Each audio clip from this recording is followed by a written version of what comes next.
Hello.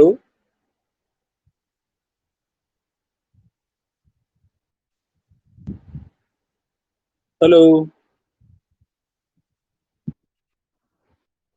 Good morning, good morning. तो मैं आज मैत्री, अनिकेत, सौरभ।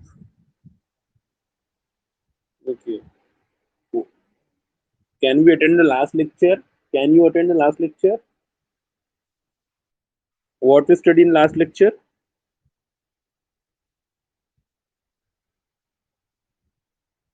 कुछ याद है क्या पढ़े थे हम लोग?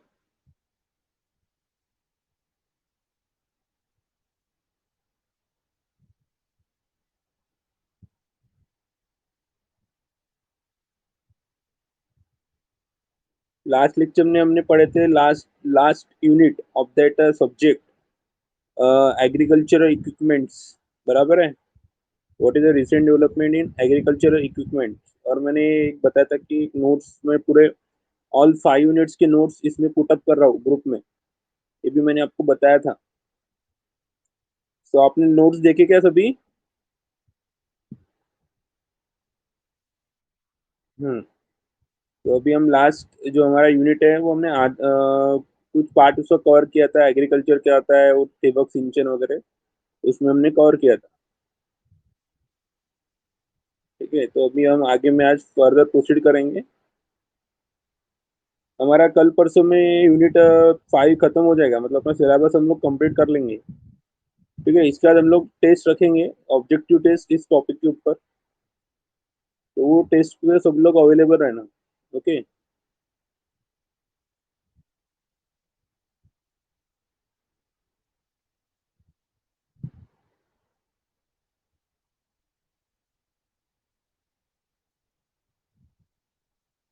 ये वगैरह सब हो गया था हमारा।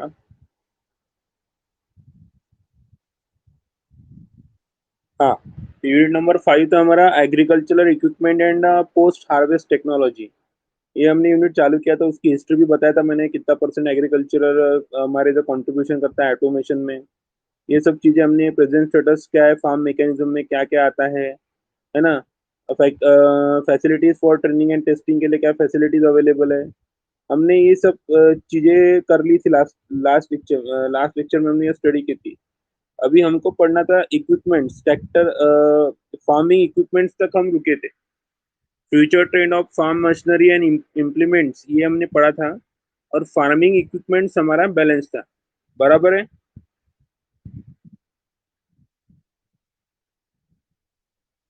अरे बराबर है क्या? तो फार्मिंग इक्विपमेंट्स क्या होता है, कौन से टाइप के फार्मिंग इक्विपमेंट्स हम अपने डेली लाइफ में यूज करते हैं फार्मर्स लोग, वो सब की डिटेल्स आज हम पढ़ने वाले हैं। वो इक्विपमेंट्स का कौन से टाइप, कौन से वक्त कौन सा इक्विपमेंट यूटिलाइज होता है, उसके क्या फंक्शन है। ठीक है, तो ये सब इसमें हम कवर करने वाले, तो ये यूनिट बहुत लेंदी यूनिट है। मे बी आज या कल या नेक्स्ट नेक्स्ट वीक में भी लग सकता है इसको, इतना मतलब लॉन्ग यूनिट है ये। अभी अब नोट्स देख रहे तो देखते हैं कितना आज कवर पा कर पाते हैं। तो स्टार्ट करें। हम्म। तो हमारा है फार्मिंग इक्विपमेंट्स। अभी फार्मिंग इक्विपमेंट्स आप लोगों को, अगर आप फार्म से बिलोंग करते हो तो आपको पता होगा कि क्या किस किस तरह के फार्मिंग इक्विपमेंट्स होते हैं। और बेसिकली हम ट्रैक्टर सबसे ज्यादा यूटिलाइज होता है अभी फार्मिंग में एट अ प्रेजेंट, ऑटोमेजेशन और मेकेनाइजेशन मशीन के तौर पे हम ट्रैक्टर को यूज करते हैं। तो ट्रैक्टर के कौन से पार्ट्स यूज होते हैं, कौन से टाइप के उसके इक्विपमेंट्स, उसको हम अटैच कर सकते हैं, डिटैच कर सकते हैं उससे, और क्या क्या हम उसके हेल्प से कर सकते हैं, ये सब चीजें आज हम लोग कवर करेंगे। या कौन कौन से न्यू न्यू टेक्नोलॉजी ट्रैक्टर्स में आई है, ये सब चीजें हम लोग इसमें कवर करेंगे। तो सबसे पहला है हमारा फार्मिंग इक्विपमेंट्स। फार्मिंग इक्विपमेंट में आता है फार्मर ट्रैक्टर, मतलब खेत में यूटिलाइज होने वाला tractor. Tractor is a self-propelled power unit having wheel or tracks for operating the agriculture implements and machines including trailer. Tractor एक ऐसा सेल्फ प्रोपेल्ड पावर यूनिट है। सेल्फ प्रोपेल्ड मतलब खुद चलने वाला, हम उसको इंजन से चलाते तो खुद होके सेल्फ प्रोपेल्ड होता है, खुद चालू होता है। With power unit having wheels, जिसको व्हील से और tracks for operating the agriculture implements and machines including the trailer, और उसको पीछे में ट्रॉली होती है जिसको ट्रेलर बोलते हैं। Tractor engine is used as a prime mover for the active tools and stationary farm machinery through the power takeoff shaft or belt pulley. ये जो ट्रैक्टर का जो मशीन है वही हमारा प्राइम मूवर है फॉर एक्टिव टूल। जो भी हम टूल्स को लगाते हैं पीछे साइड में, जो भी टूल्स को एक्टिव करना है, उसको प्रेशराइज करना है, उसको अप करना है, डाउन करना है, तो उसके लिए जो भी पावर यूज करेंगे, जो भी प्राइम मूवर हम यूज करेंगे, प्राइम मूवर कहाँ से यूज करेंगे, that prime mover can be utilize by the tractor machine. Okay, with the help of belt और टेक ऑफ शाफ्ट होता है या फिर बेल्ट होता है, उसके हेल्प से उसको डन कर सकते हैं। क्लासिफिकेशन ऑफ ट्रैक्टर, ट्रैक्टर के भी क्लासिफिकेशन से according to its size, according to its utilization. Okay, तो क्लासिफिकेशन ऑफ ट्रैक्टर में आते हैं तो tractor can be classified into the three classes on the basis of structural design. जिस तरह से ट्रैक्टर की डिजाइन होती है उसके हिसाब से हम ट्रैक्टर को तीन इसमें क्लासिफाइड करते हैं। एक होता है व्हील ट्रैक्टर, एक होता है क्रॉलर ट्रैक्टर और दूसरा होता है वॉल्किंग ट्रैक्टर। तीन टाइप के ट्रैक्टर है। व्हील ट्रैक्टर मतलब जो हम जनरली यूज करते हैं।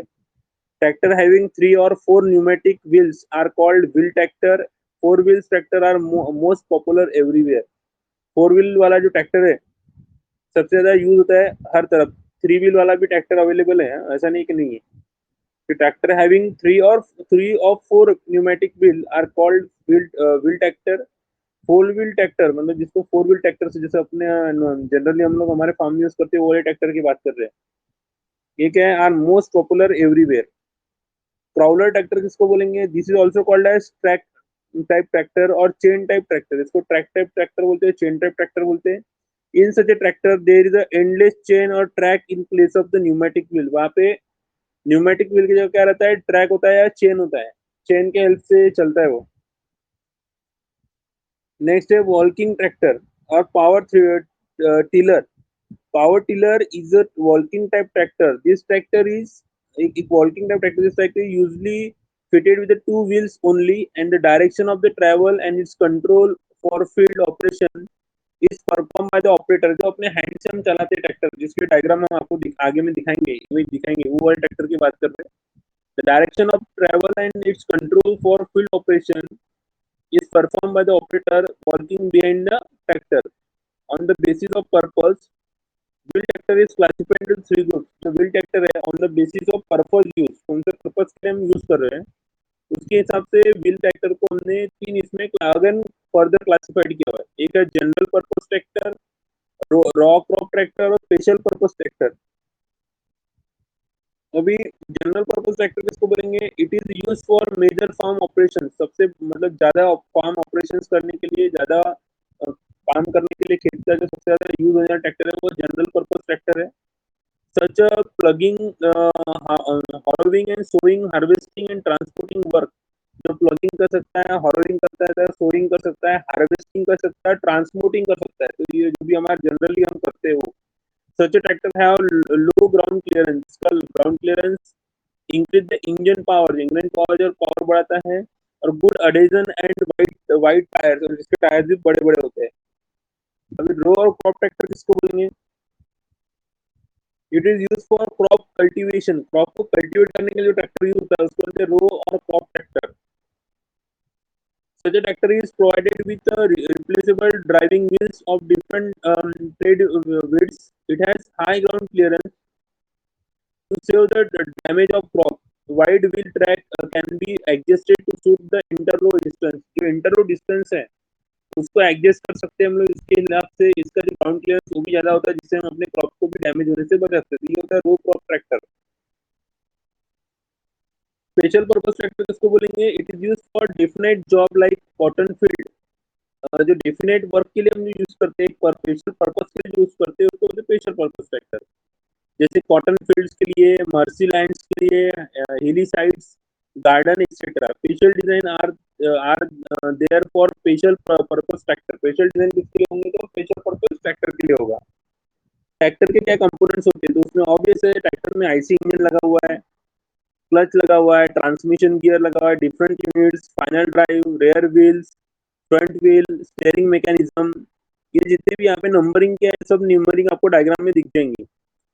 IC engine, clutch, transmission gear. तो ये देखो डायग्राम में आपको आईसी इंजन कहाँ पे होता है, क्लच का होता है। देखो यहाँ पे ये जो पार्ट है, ये पूरी पूरी diagram that diagram indicate the whole structure, जिसमें आईसी इंजन होता है, ट्रक होता है ना? तो हर चीजें यहाँ पे दिलाई हुई है। IC engine, clutch, transmission gear, differential unit, final drive, real wheel drive, front wheel, steering mechanism, hydraulic controls and head system, brakes, power brake unit, tractor pulley, control panel. Every tractor is fitted with IC engine. The engine may be a carburetor type or diesel type, but nowadays almost all the tractors are diesel tractors.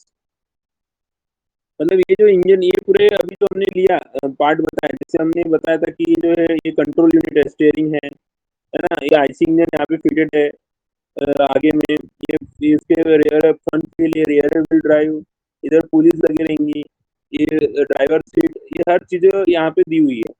उसका basic मतलब tractor का introduction हमको यहाँ पे दिया हुआ है। तो यहाँ पे ट्रैक्टर के मतलब जो हर ट्रैक्टर में आईसी इंजन तो लगा ही रहेगा, और basically all the engine are diesel engine हम यूज करते हैं ट्रैक्टर में। अभी कौन सा ट्रैक्टर कहाँ पे यूज होता है, स्पेशल पर्पस कहाँ पे यूज होता है, जनरल पर्पस कहाँ पे यूज होता है, और रो क्रॉप ट्रैक्टर कहाँ पे यूज होता है, उसका सिलेक्शन ऑफ ट्रैक्टर में हम देखेंगे। तो सिलेक्शन ऑफ ट्रैक्टर किसके ऊपर डिपेंड करता है? तो लैंड होल्डिंग, किस तरह की लैंड है। Under the single cropping pattern, it is normally recommended to consider 1 HP of every 1 hectare of land. In other words, one tractor of 20 to 25 HP is suitable for 20 hectare farms. मतलब 20 to 25 horse power वाला tractor ये 20 hectares farm के लिए suitable होता है according to land consider. Cropping के हिसाब से जनरली लेस देन 1 हेक्टर पर horse power have been recommended, their adequate irrigation facility are available and more than one crop is taken. That is 30 to 35 horsepower tractor is suitable for 25 hectare farm. जहाँ पे हम क्या करते हैं, जहाँ पे irrigation facility available है और जहाँ पे हम ज़्यादा से ज़्यादा क्रॉप ले सकते हैं, एक से ज़्यादा क्रॉप ले सकते हैं, तो वहाँ पे हमको 30 to 35 हॉर्स पावर वाला ट्रैक्टर की सुटेबल होगा फॉर 25 हेक्टर्स फार्म के लिए। सॉइल कंडीशन भी डिपेंड करती है। और tractor with less wheel base, इसका व्हील बेस कम है, and higher ground clearance and low overall weight may be work successfully in a lighter soil. अगर हल्की सॉइल है, हल्की जमीन है, तो वहाँ पे कौन सा ट्रैक्टर काम कर सकता है? जिसका ग्राउंड क्लियरेंस ज्यादा है और वेट कम है, but it will not be able to give sufficient depth in a black cotton soil. और जहाँ पे काली जमीन है वहाँ पे ये वर्क नहीं कर सकता। तो according to the soil condition, जहाँ पे लाइट है और जहाँ पे हेवी मतलब हल्की जमीन और भारी जमीन जो बोलते हैं हम लोग, उसके हिसाब से भी हम सॉइल की कंडीशन के हिसाब से भी हम ट्रैक्टर का सिलेक्शन करते हैं। क्लाइमेट, उस एरिया का climate condition that is also important. For every hot zone and desert area, air-cooled engines are preferred for preferred over the water-cooled engine. मतलब ये हॉट जोन है, यहाँ पे डेजर्ट एरिया है, डेजर्ट एरिया मतलब रेताड़ प्रदेश, तो वहाँ पे हम air cooled engine are preferred over the water cooled engine की जगह हम एयर कूल्ड इंजन यूज करते हैं। Similarly, for high altitude, air-cooled engines are preferred because of water is liable to be frozen at higher altitude. मतलब उसमें देखो climate condition के ऊपर भी ट्रैक्टर सिलेक्शन और उसका कौन सा का कूलिंग इंजन हम यूज कर सकते हो डिपेंड करता है। हॉट एरियाज में हम वाटर की जगह एयर कूल यूज करेंगे, बिकॉज हॉट एरिया में क्या होता है, वाटर क्या होगा जल्दी इवापोरेट हो जाएगा, तो जब बहुत ज्यादा पानी हमको ट्रैक्टर में ऐड करना पड़ेगा कूलिंग के लिए, इसलिए वहाँ पे हम क्या करते हैं, एयर कूल यूज करते हैं। बट वही अगर हम हायर अल्टीट्यूड वाले एरिया में जाएंगे, हायर अल्टीट्यूड वाला एरिया मतलब ग्राउंड से ज्यादा ऊपर में वाला, मतलब हिमाचल प्रदेश, जम्मू कश्मीर इस साइड में जाएंगे, it is higher altitude area, तो वहाँ पे हम वाटर कूल्ड नहीं, वहाँ पे हम वाटर कूल्ड एयर कूल्ड नहीं, वहाँ पे हम वाटर कूल्ड यूज नहीं कर सकते, वहाँ पे भी हमको क्या करना पड़ेगा, क्योंकि वहाँ पे वाटर क्या हो जाएगा, फ्रोजन हो जाएगा इसलिए। ठीक है। So similarly for higher altitude, air cooled engine are preferred because water is liable to be frozen at higher altitude. Higher altitude में water नहीं यूज कर सकते, air cooled ही लगाना पड़ेगा। Repairing facilities, it should be ensure that the tractor to be purchased has a dealer at nearby place with all the technical skill for repair and maintenance of the machine. हाँ, अभी repairing facility में क्या होता है, जहाँ से भी हम ट्रैक्टर मतलब परचेस करेंगे तो वो जिस भी डीलर से और जो भी हमारे आसपास का एरिया होगा वहां से, उसके बाद प्रॉपर टेक्निकल स्किल होनी चाहिए जो उसको रिपेयर कर सके और मेंटेनेंस ऑफ द मशीन कर सके। नहीं तो मेंटेनेंस नहीं करेंगे तो मशीन ज्यादा दिन तक नहीं चलेगी। Running cost, tractor with less specific fuel consumption should be preferred over the other so that running cost may be less. इसकी running cost भी कम है बोलते हैं. Initial cost or resale value. While keeping the resale value in mind, the initial cost should not be very high. Otherwise, higher amount of interest will have to be paid. इसकी initial costing भी बहुत ज़्यादा महंगी नहीं है, तो इसलिए हमको ज़्यादा इंटरेस्ट भी पेड करने की जरूरत नहीं पड़ती. टेस्ट रिपोर्ट क्या बोलता है? Test report of tractor release from the farm machinery testing station. Farm machinery testing station से हम उसका टेस्ट रिपोर्ट निकालते हैं. अभी ये जो डायग्राम है इसका नीचे में स्पेसिफिकेशन दिया हुआ है. देखो ये नंबर 1 फ्रंट व्हील, जैसे यहाँ पे दिया हुआ है number 1 front wheel, number 2 fuel tank cap. तो ये जो फ्यूल टैंक कैप है ये देखो इसका स्पेसिफिकेशन ये वाले एरिया में लिख के दिया हुआ है पूरे ट्रैक्टर के डायग्राम का. हमको ट्रैक्टर के डायग्राम निकालना नहीं है, सिर्फ समझने के लिए कौन से एरिया को क्या बोलते हैं. नंबर 3 एक्सीलरेटर पैडल, देखो नंबर 3 क्या होता है? एक्सीलरेटर पैडल इधर दिया हुआ है. नंबर 4 ब्रेक पैडल, तो ये नंबर 4 यहाँ पे ब्रेक पैडल. स्टेयरिंग व्हील, ये नंबर 5 स्टेयरिंग व्हील. पूरे ट्रैक्टर का मैकेनिज्म होता है, हर एक कंपोनेंट की डिटेल यहाँ पे दिया हुआ है. ठीक है, ये आता है these are the components of tractor.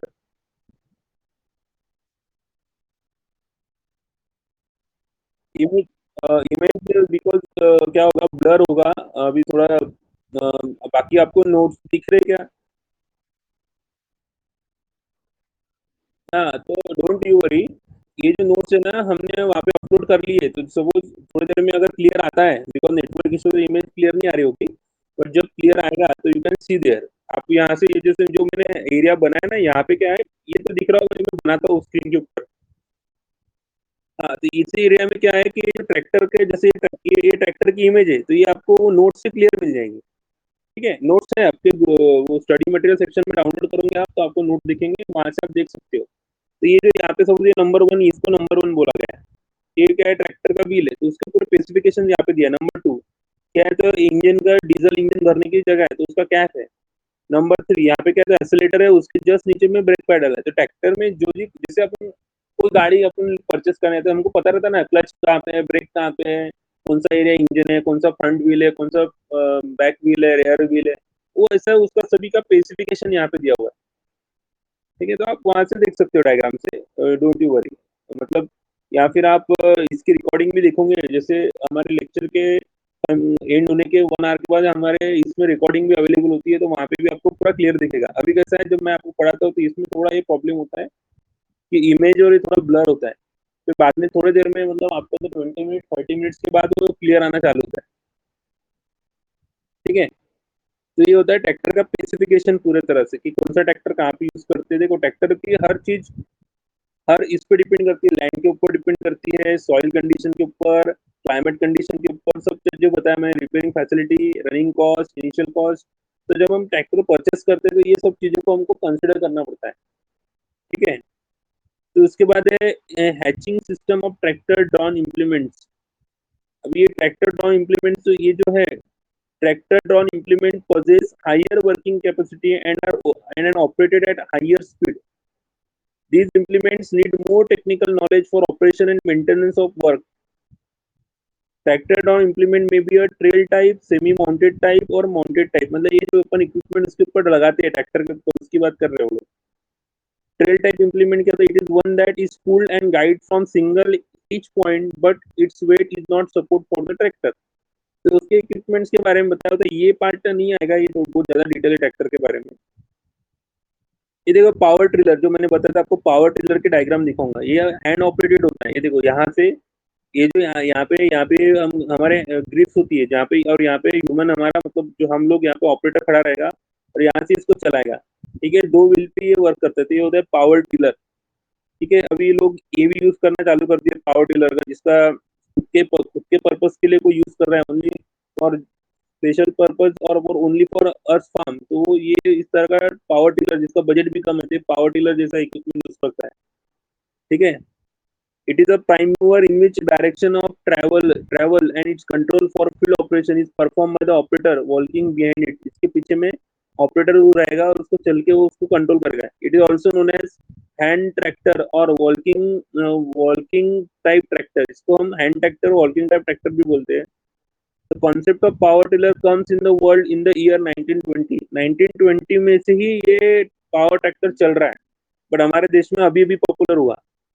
Japan is the first country to use power tiller on large scale. सबसे ज्यादा पावर टिलर यूज करने वाली अगर कोई देश है, कंट्री है, तो वो जापान है, जो लार्ज स्केल में यूज करता है। In Japan the first successful model of the power tiller was design in the year 1947। सबसे अच्छा और सक्सेसफुल मॉडल जो है पावर टिलर का यूज हुआ 1947 में। And production of power tiller rapidly increase during the year 1950 and 1965। जैसे उसका एक अच्छा अच्छा डिजाइन हमको मिला तो हमने 1950-1960 में उसका प्रोडक्शन चालू कर दिया। Power tiller was first introduce in India in the year 1963। हमारे इंडिया में 1963 में फर्स्ट ऑफ ऑल इंट्रोड्यूस हुआ। Power tiller is a walking type tractor. The operator walks behind the power tiller, holding the two handles of power tiller in his own hands. Power tiller may be called single axle walking type tractor. Though a rider seat is provided in a certain design, average size of the holding in India is about 2.5 Hector. अभी तक हम सिर्फ इसका मतलब use करते 2.5 Hector में averagely use करते हैं। There are 89% of total land holding of less than 6 hectares. Under such a condition, power tiller may be useful as a power unit। मतलब there are 89% total land holding of less than 6 hectare से कम अगर काम इसके लिए working के लिए चाहिए, 6 हेक्टर से कम के लिए, तो हम पावर टिलर अच्छा काम कर सकता है। अभी यहाँ पे भी कंपोनेंट्स जैसे ट्रैक्टर के कंपोनेंट दिखे वैसे पावर टिलर के कंपोनेंट्स हैं। Power tiller consist of following main part: engine होगा, transmission gear, clutch, brakes, rotary units. All the power tiller are fitted with the IC engine. At present most of the power tiller are fitted with a diesel engine। The makes like knots, Mitsubishi। कौन कौन इसको बनाता है? Kubota बनाता है, Kubota tractors होते हैं। Mitsubishi बनाता है इसको। सराची have used the diesel engine in India. India में ये तीन कंपनी डीजल इंजन यूज करते हैं: क्यूबोटा, मित्सुबिशी एंड सराची। ऑपरेशन किस तरह से, तो अभी इसका ऑपरेशन के बारे में दिया हुआ है। The main clutch is a lever on the handle. The lever can be shifted on or off opposition while operating in the field। When the lever is shifted to the opposition, the power from the engine is transferred to the main clutch to the various parts of the power tiller। When the lever is shifted to off position, the power from the engine is cut off from the rest of the transmission। मतलब यहाँ पे भी हमारा एक जैसे एक clutch के जैसे काम करता है। क्लच एंगेज करेंगे तो मशीन पावर ट्रांसमिट करेंगे, इंजन पावर ट्रांसमिट करेगा ट्रैक्टर के कंपोनेंट्स को। और क्लच डिसएंगेज करेंगे तो क्या करता है, पावर को कट ऑफ कर देता है। वैसे यहाँ पे लीवर, क्लच का लीवर को यूज करेंगे, लीवर करेंगे उसको ऑपरेट करेगा, और लीवर का ही यूज करेंगे, लीवर उसको डिटैच भी करेगा, तो उसके हिसाब से चलेगा। Power transmission in power tiller, किस तरह से पावर ट्रांसमिट होता है? Power operator of power tiller, operations of power tiller. The power is obtained from the IC engine fitted on the power tiller. जो इसके अंदर हमने इंजन लगाते हैं, that is called internal combustion engine, उसके हिसाब से हम पावर टिलर को ऑपरेट कर सकते हैं। The engine power goes to main clutch with the help of belt और चेन। इंजन पावर किसको जाएगा? मेन क्लच को जाएगा, किसके हेल्प से? बेल्ट और चेन के। From main clutch the power is divided in two routes. Main clutch से हमने पावर को दो रूट्स में डिवाइड किया। One goes to transmission gear, एक ट्रांसमिशन गियर को जाएगा, steering clutch and then to wheel. The other component goes to trailing clutch and then to the initial attachment. जिसके अटैचमेंट के बारे में बताया, ठीक है, पावर गेट्स के, पावर टिलर के। तो जैसे हमने पहला पहला जो इक्विपमेंट दिखा था ट्रैक्टर दिखा था, दूसरा जो इक्विपमेंट है हमारा पावर टिलर। मतलब टाइप्स ऑफ ट्रैक्टर हम देख रहे हैं। पहला बताया था हमने ट्रैक्टर मतलब जनरल पर्पज वाला, फिर पावर टिलर। अभी उसके बाद नेक्स्ट होता है टेलीगेट्स, जो स्पेशल पर्पज जो ट्रैक्टर का टाइप है। टेलीगेट टेल लेग क्या होता है? Tillage it's an mechanical manipulation of soil to provide the favourable condition for crop production. Soil tillage consists of breaking the compact surface of the earth to a certain depth and to loosen the soil mass so as to enable to root of the crop to penetrate the spread into the soil। ठीक है, तो ये टेलीगेट्स की diagram ये यहाँ पे होगी। ये देखो टेलीगेट जो हम यूज करते हैं कल्टीवेशन के लिए, तो ये उसकी डायग्राम है। तो ये बहुत ज्यादा इसमें डिटेल दिया हुआ है, इतना डिटेल नहीं है अपने को। क्या ट्रैक्टर के टाइप्स क्या हैं, इसमें हर एक कंपोनेंट के बारे में बताइए। देखो, मोल बोर्ड प्लग, जैसे हम जो हमारे ट्रैक्टर में जो फिटिंग्स होती है इस तरह की, जैसे हम पहले नागर नहीं बोलते थे, कंट्री प्लग्स, ये पुराने जमाने का है। अभी इसमें हम लोग ने ट्रैक्टर्स के यूज से हम लोग यूज करते हैं, जस्ट लाइक दैट। एक मिनट डायग्राम में दिखाऊंगा आपको। ये देखो इस तरह से अभी यूज होते हैं ट्रैक्टर्स में। अभी ट्रैक्टर्स के हर एक कंपोनेंट्स के बारे में बताएगा ये यहाँ पे।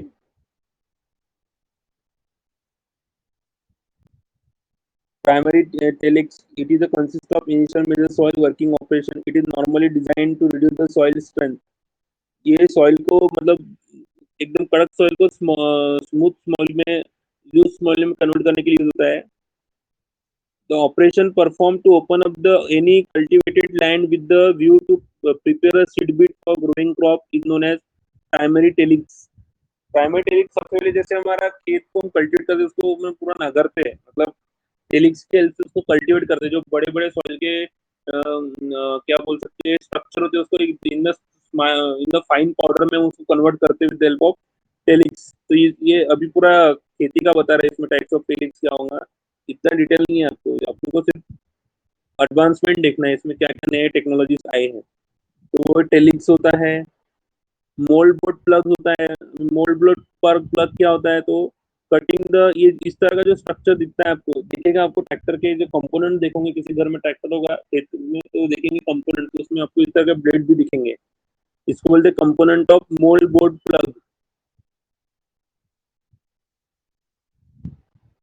अभी मोल्ड बोर्ड्स क्या होता है? Mould board is that part of the plug which receive the furrow fleece from the shear. It lifts the turns and break the furrow slice to suit the different soil condition and crop requirement. Crop के हिसाब से हम इसको utilise करते हैं। General purpose है, stable type है, various types के यहाँ पे है। हर टाइप को दिया है। देखो स्टैंडर्ड डिस्क प्लग, अभी ये डिस्क वाला भी होता है, मतलब उसके कंडीशन के हिसाब से टाइप ऑफ डिस्क प्लग के हिसाब से भी हम जमीन को, मतलब किस तरह की जमीन है उसके ऊपर से हम उसका इक्विपमेंट यूज करते हैं।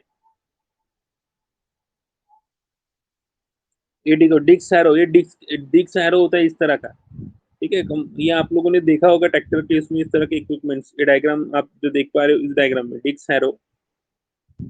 हैरो क्या होता है?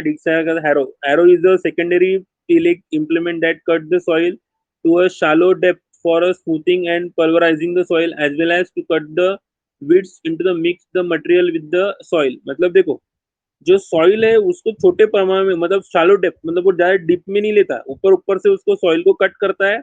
इन पल्वराइज द सॉइल, उसको इस तरह से कल्टीवेट करता है कि जिसमें हम उसको पल्वराइजेशन करना, बारीक करना, as well as to cut the weeds and to mix the material with the soil, और टोटली सॉइल ऊपर के नीचे मिक्स करना, कल्टीवेट करना सॉइल को।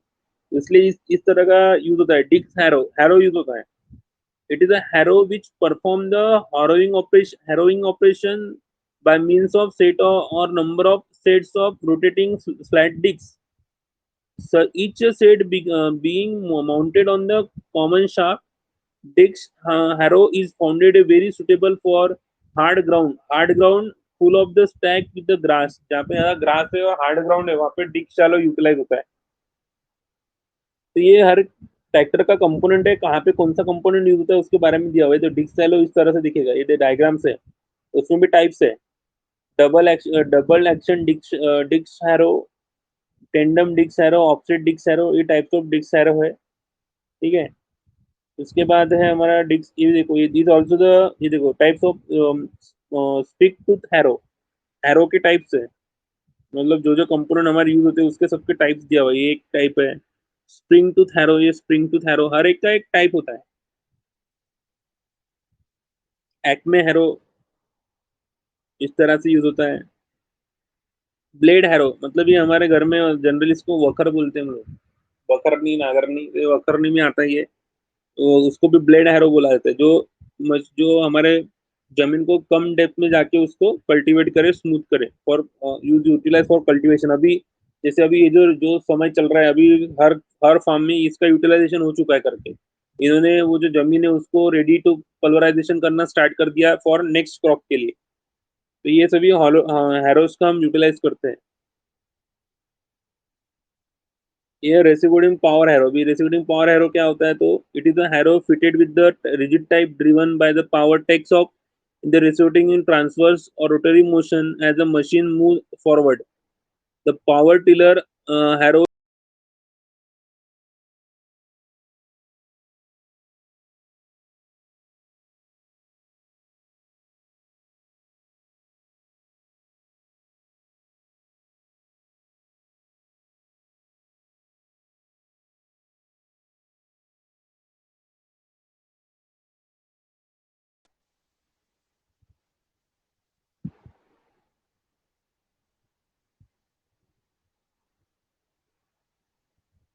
Hello, hello. हाँ हाँ, दिख रहा था, वॉइस गई थी क्या अभी? हाँ, ये क्योंकि मुझे भी ये एप्लीकेशन ने बाहर कर दिया था एकदम से। तो ये ट्रैक्टर्स के टाइप से बेटा, उसमें नंबर ऑफ कंपोनेंट्स क्या यूज होते हैं, शालो हैरो किसको बोलती है, उसके टाइप इतना डिटेल नहीं रहेगा आपको, क्योंकि it is objective type paper, तो आपको ट्रैक्टर्स का पर्पस क्या है, उसके टाइप्स क्या है, इतना ही आपको पता रहना जरूरी है। इतना डिटेल में स्टडी करने की जरूरत नहीं है, ये नोट्स बहुत ज्यादा डिटेल में दिए हुए हैं। ठीक है। उसके वेरियस टाइप्स, कंपोनेंट्स, हैरोस किसको बोलते हैं, टेलिक्स क्या होता है, ये ठीक है। उसके टाइप्स भी दिया हुआ है, वो किस तरह से वर्क करता है वो भी दिया हुआ है, तो उतना डिटेल में नहीं है आपको, क्योंकि ये पेपर अगर जनरली भी पेपर होगा तो it is also objective type paper ही है ये, ऐसा कुछ थेरी पेपर नहीं होता इसका। तो हम ये थे यहाँ पे, हैरोस किया था हमने कवर। एक बार सभी लोग नोट्स निकाल के पढ़ना स्टार्ट करो, कोई भी यूनिट में कोई भी डिफिकल्टी आती है तो पूछना। ठीक है। तो हमने ये जो यूनिट है इसमें ट्रैक्टर्स क्या होता है, टेलिक्स क्या होता है, हैरोस क्या होता है, ये देखे थे अभी। उसके स्पेलिंग गेट्स, types of harrows, cultivators, levers, ये देखो, और इसके टाइप्स है। ट्रैक्टर ड्रॉन कल्टीवेटर, ये देखो, ये कल्टीवेटर तो आप सभी लोगों ने देखा ही होगा, हर ट्रैक्टर के पीछे ये कल्टीवेटर लगा ही होता है, आजकल लोग इसका यूटिलाइज करेंगे कल्टीवेटर का। तो ये कल्टीवेटर कब कौन सा यूज होता है उसके लिए दिया हुआ है। सोविंग अभी, उसके बाद है sowing and it's equipment. Sowing मतलब क्या होता है, बीज रोपण करना, और उसके लिए क्या क्या इक्विपमेंट्स हमको लगते हैं, सोविंग एंड इट्स इक्विपमेंट। देखो, सोविंग और सीडिंग और sowing is an art of placing the seed in the soil. Seeding करना या फिर सोइंग करना, इसका मीनिंग होता है कि जो बीज है उसको जमीन में डालना, आर्ट है। Sowing is also important because जितना अच्छे से आप पेरनी करोगे उतने अच्छे से आपका बीज निकलेगा। अगर आपकी पेरनी अच्छे से नहीं हुई तो बीज आपका अच्छे से नहीं निकलेगा। तो उसके लिए क्या क्या इक्विपमेंट्स यूज है, वो इक्विपमेंट्स के नाम दिए हुए यहाँ पे।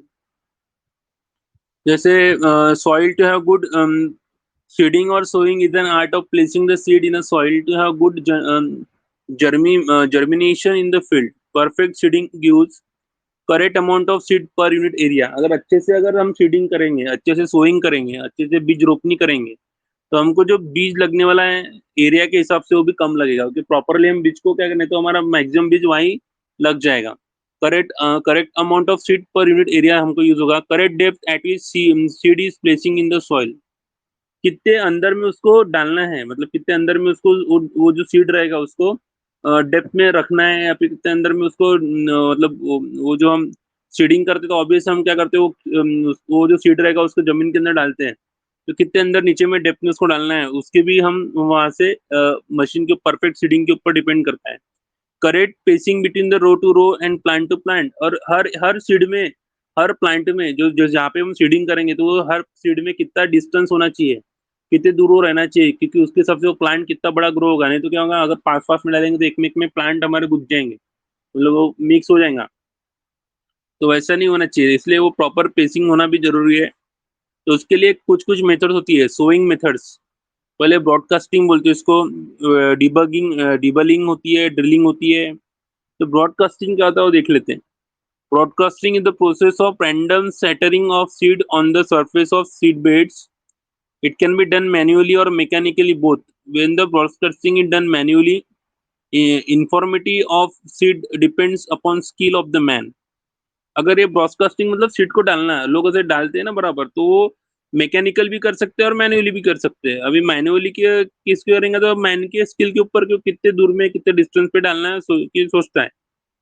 Soon after the broadcasting, seed are covered by planking and some other devices. Usually, higher seed rate is obtained in this system. इस ये अगर हम ब्रॉडकास्टिंग के थ्रू जाएंगे, खुद मैन्युअली जाएंगे, तो क्या होगा उसमें बहुत ज्यादा सीड लगेगा। एक एकड़ के पीछे सपोज एक बोरी लग रही होंगी, तो अगर सिंपली अगर मशीन से ऑटोमेशन से एक बोरी लग रही होंगी तो मैन्युअली जाएंगे तो मतलब एक बोरी लेके सब थोड़ा सीड ज्यादा लगेगा, सवा बोरी, डेढ़ बोरी ऐसा लग सकता है। ज़्यादा इसमें ये लगेगा। Higher seed rate is obtained in this system. Mechanical broadcaster are used for large scale work. बड़े अमाउंट के वर्क के लिए मैकेनिकल ब्रॉडकास्ट हम यूज़ करते हैं। These machines scatter the seeds on the surface of the seedbed at controlled rates. Mechanical broadcaster का use करेंगे तो ये क्या करेंगे, कंट्रोल रेट पे वो सीड को वहां पे पुट अप करेगा। डिबलिंग भी एक प्रोसेस होती है। Dibbling in the process of placing the seed in a holes made in a seed bed and covering them. हाँ, डिबलिंग में क्या होता है कि हमको क्या बोलते हैं, पहले जमीन में होल करते हैं, होल करने के बाद उसमें सीड डाल के उसको कवर कर देते हैं, उस प्रोसेस को डिबलिंग बोलते हैं। In this method the seed are place in the hole makes at definite depth, जिससे एट अ फिक्स स्पेसिंग, जिससे हम कितने अंदर में उसको सीड को बीज को डालना है, मतलब उसको वहां पे सो करना है, ठीक है, और कितने डिस्टेंस पे सो करना है वो उससे हमको पता चलेगा। In this method, the seeds are placed in a hole making definite depth at fixed spacing. The equipment used for dibbling is called dibbler. जो equipment इस process के लिए use करते हैं हम लोग, उसका नाम है dibbler. It is a conical instrument used to make proper hole in the field.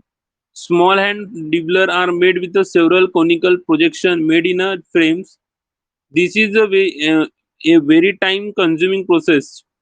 So it is not suitable for small seeds. Mostly vegetables are shown in this way. छोटे सीट के लिए ये सूटेबल नहीं होगा dibbler. Then उसका है drilling. Drilling भी एक प्रोसेस है सीट को अंदर में जमीन के अंदर में डालने वाली। Drilling consist of dropping the seeds in a pharaoh lines in a continuous flow and covering with soil seed. देखो ड्रिलिंग में हम क्या करते हैं, ड्रिल करते हैं जमीन में और कंटिन्यूअस सीड को डालते जाते हैं, ठीक है, एंड कवर करते थे। The seed metering may be done either manually और मैकेनिकली, हम उसको डन करते हैं। The number of rows plant may be a one or more. This method is very helpful in achieving proper depth, proper spacing, and proper amount of seed to be shown in the field.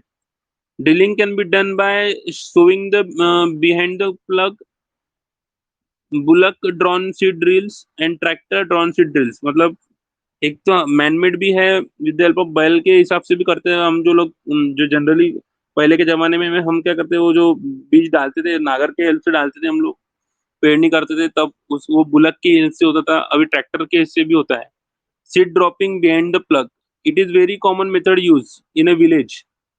It is use for seed like maize, gram, peas, wheat and barley, मतलब गेहूं, barley, piece, ग्राम, इनके लिए use होता है। Man drop the seed in the pharaoh behind the plug, plug के पीछे में हम मैन क्या करेगा, वहां पे सीड को ड्रॉप करेगा। Sowing behind the plough can be done by device known as, इस डिवाइस का नाम है मालोबंसा। It consist of bamboo tube provided with funnel shape mouth, इस ये बम्बू से बना होता है जिसका फ्यूनल शेप माउथ होता है। One man drop the seed through the funnel and other man handle the plough and the bullock.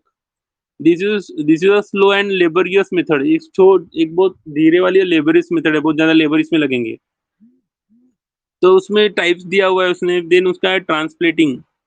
ट्रांसप्लेटिंग ये जो मैं बता रहा हूँ, drilling, dubbing, broadcasting, seed dropping, behind the plug, ये सब लोग आप देख चुके हैं। इसको आप पेरनी बोलते हैं, पेरनी के टाइप्स होते हैं, उसमें ये सब चीजें आती है।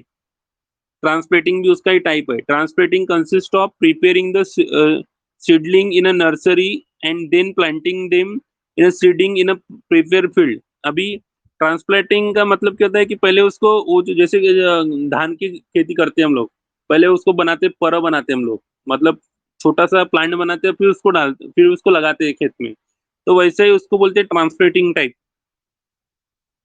It commonly done in a paddy, paddy के लिए, जैसे मैंने धान के लिए बताया था, वेजिटेबल और फ्लावर के लिए यूज होता है। It is very time consuming operation. Equipment for placing the plant in the soil is called transplanter. जो अपन वो जो प्लांट को सॉइल में रखते हैं उसको ट्रांसप्लांटर बोलते हैं। हिल ड्रॉपिंग भी है। In this method, seeds are dropped at a fixed spacing and not in a continuous stream. The spacing between the plant to plant in a row is constant. In case of drill, the seeds are dropped in a continuous stream and the spacing between the plant to plant in a row is not constant.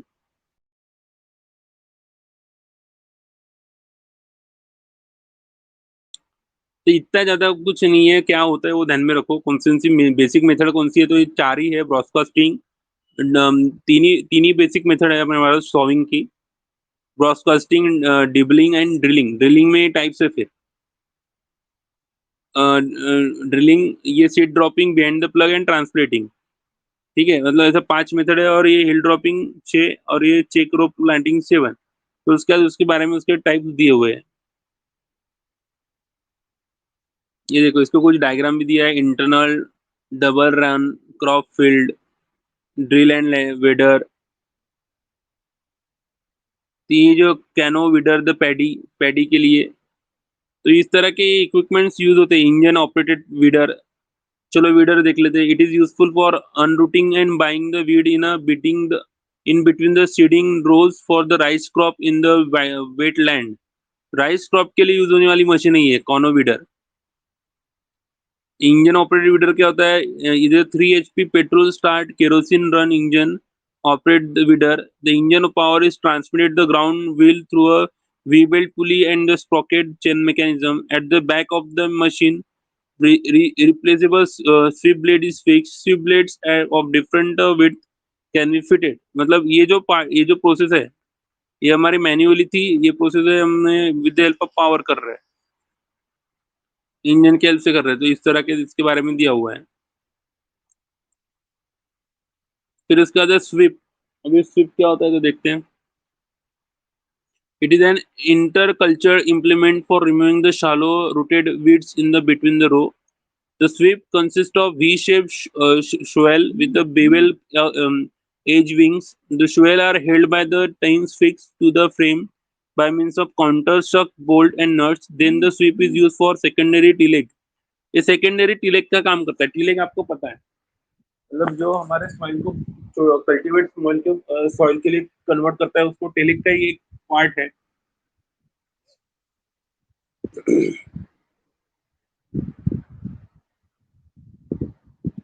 ऐसे बहुत सारे यहाँ पे equipment से छोटे मोटे जो हम नंबर ऑफ इक्विपमेंट जो हमारा एग्रीकल्चर लैंड में यूटिलाइज करते हैं। ठीक है, हर इसके बारे में दिया है। जो भी इक्विपमेंट हमारे एग्रीकल्चर में यूज होता है, हर एक के बारे में दिया था। इतना डिटेल तो आपको है नहीं, बहुत ज्यादा डिटेल नोट्स है ये।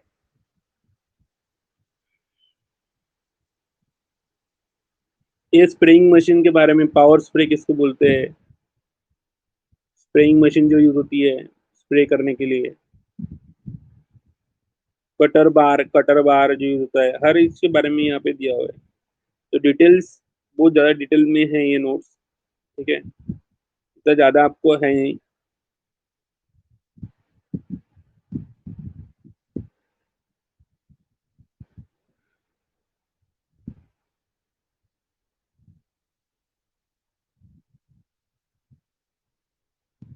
ये देख सकते हैं अपन। एलिमेंट्स ऑफ कोल्ड चेन क्या होता है? National centre for cold chain development.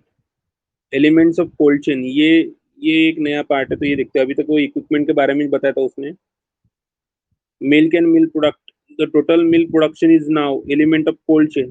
The task force on cold chain development in India has suggested in a report to establish a national center for cold chain development. In India, in an autonomous center for excellent to be established as a registered society to work in a close collaboration with industry and other stakeholders to promote and develop the integrated cold chain in India for perishable F&B and other perishable allied agri commodities to reduce the wastage and improve the grains to farmer and consumers sustainability.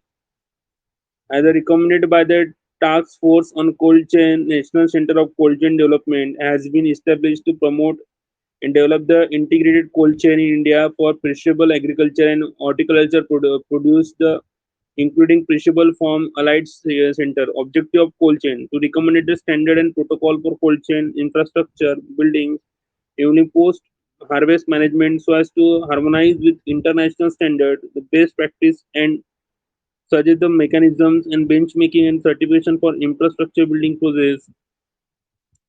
अभी ये जो cold chain है, ये cold chain आप लोगों ने देखा है। अभी कहाँ पे देखा है कोल्ड चेन आप लोगों ने? तो हम लोग लास्ट टाइम हम इंडस्ट्रियल विजिट हुई थी हमारी इतवारा साइड में, वहाँ पे हमने इस कोल्ड स्टोरेज देखा था। तो जो भी हमारे इक्विपमेंट्स जो भी हम वहाँ पे हमने नंबर टाइप मिर्ची से लेकर बनानास वहाँ पे हमने स्टोरेज करके रखा था। कोई आया होगा तो आपको पता होगा। तो वो उसी के बारे में बता रहा है कोल्ड चेन का वर्किंग। ट्रांसपोर्टेशन होगा, देखो पहले सबसे पहले क्या होगा, feeding and planning from farming, फिर प्रोडक्शन प्रोसेसिंग, ये सभी, फिर इंग्रेडिएंट्स मैन्युफैक्चरिंग पैकेजिंग सेल, देखो फिर उसके बाद वेयर हाउस को जाएगा, लॉजिस्टिक को जाएगा, फिर मर्चेंडाइज को जाएगा, फिर कंज्यूमर को जाएगा। तो ये सब चीजें करते वक्त सबको ये कोल्ड चेन में रखना पड़ता है। इधर से निकलेगा कोल्ड चेन में रखेंगे, वहां से इंडस्ट्री में जाएगा, इंडस्ट्री से प्रोड्यूस करने के बाद फिर से कोल्ड चेन में आएगा, फिर इंटीग्रेटेड मैन्युफैक्चर की तरफ से जाएगा, वहां से फिर से कोल्ड चेन में आके ट्रांसपोर्टर के थ्रू कोल्ड चेन से आके कंज्यूमर और मर्चेंडाइज भी कोल्ड चेन में रखता है और वहां से वो कंज्यूमर को जाता है। तो इस तरह से उसका है वर्किंग कोल्ड चेन का। तो इस तरह से ये यूनिट है नेशनल कूलिंग एक्शन प्लान। बहुत ज्यादा डिटेल में दिया है, तो इतना ज्यादा आपको ध्यान में नहीं रखना है। आपको एमसीक्यू क्वेश्चन दिख रहे क्या? India is the largest producer of in the world, किसका लार्जेस्ट प्रोड्यूसर है? ट्रैक्टर, बस, ट्रक? देखो, हाँ, बस का नहीं बेटा, ट्रैक्टर का है। इंडिया में सबसे ज्यादा इंडिया के tractor Mahindra and Mahindra, John Deere, सबसे ज्यादा इंडिया से ट्रैक्टर हम लोग अभी एक्सपोर्ट करते हैं to the world. In the process of random scattering of seed on the surface of the seed bed. अभी ये देखो, अभी हमने जो मैंने बताया था आपको कि हमारे लिए इंपॉर्टेंट क्या है, ड्रिलिंग, ब्रॉडकास्टिंग और dibbling. In the process of random scattering of the seed on the surface of the seed bed, कौन सा यूज करते हैं हम लोग? तो इसके लिए हम लोग यूज करते हैं डिबलरिंग, सी नंबर, डिबलिंग। तो इस तरह के क्वेश्चंस आपको पेपर में आएंगे। डिबलर उसका पार्ट है, आंसर है।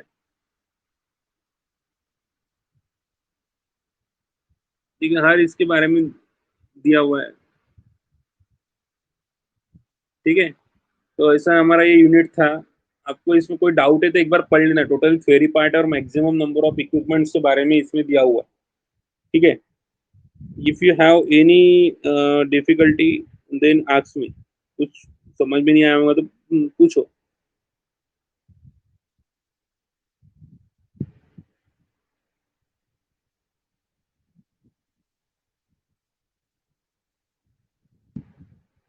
कोई डाउट है क्या?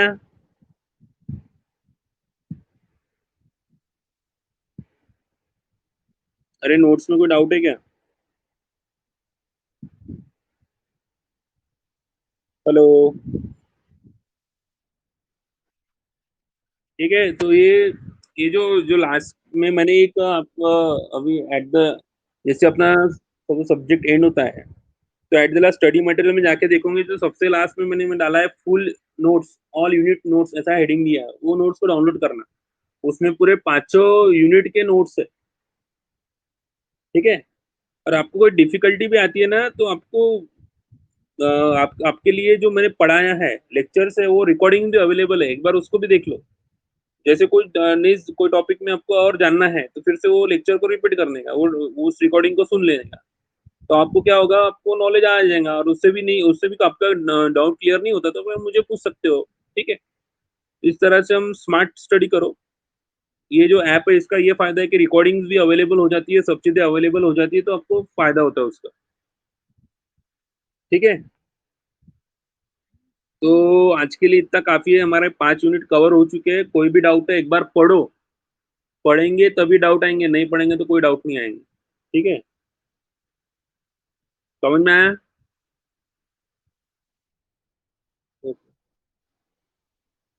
उस दिन वेबिनार ज्वाइन किए थे क्या आप लोगों ने? वेबिनार को ज्वाइन किया? तो आप लोगों ने एग्जाम फॉर्म वगैरह भरे नहीं आपने? जो कितने लोग हैं आज? 3 लोग दिख रहे हैं, स्वप्निल, विवेक, विशाल।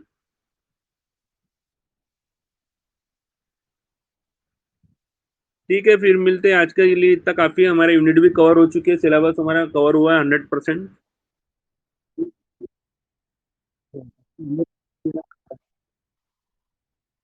हाँ, स्वप्निल बोलो।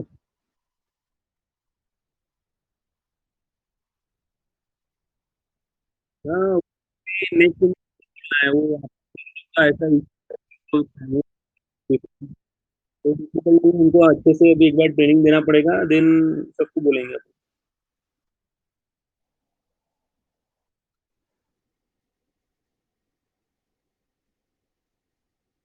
हाँ क्या? ठीक है, बोलना पड़ेगा। ठीक है फिर। हाँ,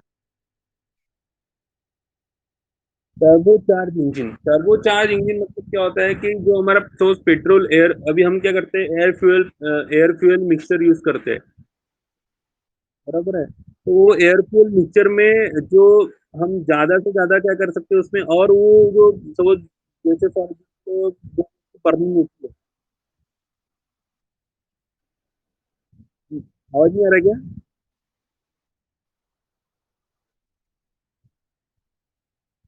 हेलो? अभी आ रहा क्या?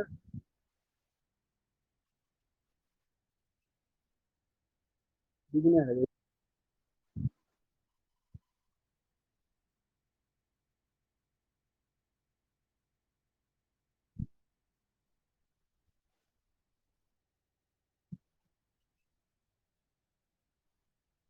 टर्बो देखो, टर्बो चार्ज इंजन मतलब क्या होता है कि हमको क्या लगता है, एयर फ्यूल मिक्सचर में एयर का परसेंटेज हमको ज्यादा चाहिए, जिससे क्या होता है कि प्रॉपर वहाँ पे बर्निंग होनी चाहिए। ठीक है। तो जो इंटरनल कंबशन इंजन का आउटपुट हमको बढ़ाना है, इसलिए मतलब आउटपुट बढ़ाना है मतलब हमको पावर बढ़ाना है इंजन का।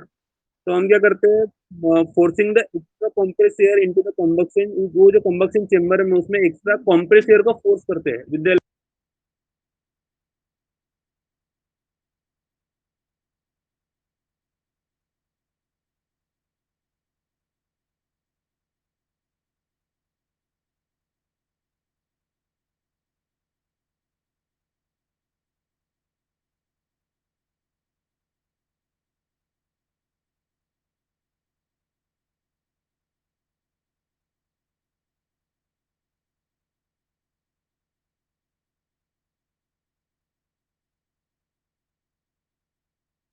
हेलो?